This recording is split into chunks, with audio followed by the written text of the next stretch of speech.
MP में चुनावी साल है, इसीलिए बीते दिन के साथ हर पार्टी की तैयारियां तेज होती जा रही हैं। इसी सिलसिले में कांग्रेस पार्टी की ओर से मोर्चा संभालने के लिए प्रियंका गांधी एमपी में अपने चुनाव प्रचार के आगाज के बाद कल यानी 21 जुलाई को दूसरी रैली करने जा रही हैं। रैली कहां होगी, प्रियंका का कार्यक्रम क्या होगा और प्रियंका इस बार अपनी रैली में कौन कौन से मुद्दे उठाकर शिवराज सरकार को घेरेंगी, इसके साथ ही प्रियंका की रैली का असर एमपी की कितनी सीटों पर पड़ेगा, आपको ये सारी जानकारी सिलसिलेवार तरीके से बता देते हैं। तो सबसे पहले बात की प्रियंका की रैली कहाँ है। कांग्रेस की राष्ट्रीय महासचिव प्रियंका गांधी की मध्य प्रदेश में दूसरी और ग्वालियर में 21 जुलाई को पहली चुनावी सभा होगी। ज्योतिरादित्य सिंधिया के कांग्रेस छोड़ने के बाद पहली बार गांधी परिवार का कोई सदस्य ग्वालियर में सभा करेगा। अब बात ये कि प्रियंका का कार्यक्रम क्या होगा। प्रियंका गांधी 21 जुलाई को सुबह 11 बजे प्लेन से दिल्ली से ग्वालियर पहुंचेंगी। 11:20 पर वीरांगना झांसी की रानी लक्ष्मीबाई के समाधि स्थल पर पहुंचकर उनकी प्रतिमा पर माल्यार्पण करेंगी।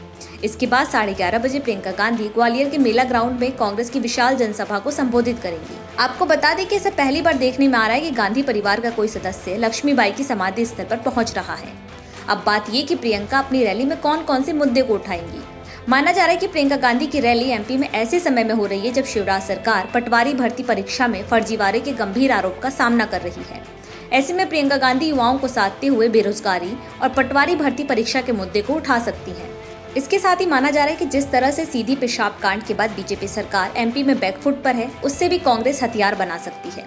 और अब बात सबसे अहम मुद्दे की, और वो ये कि प्रियंका की रैली का असर एमपी की कितनी सीटों पर पड़ेगा।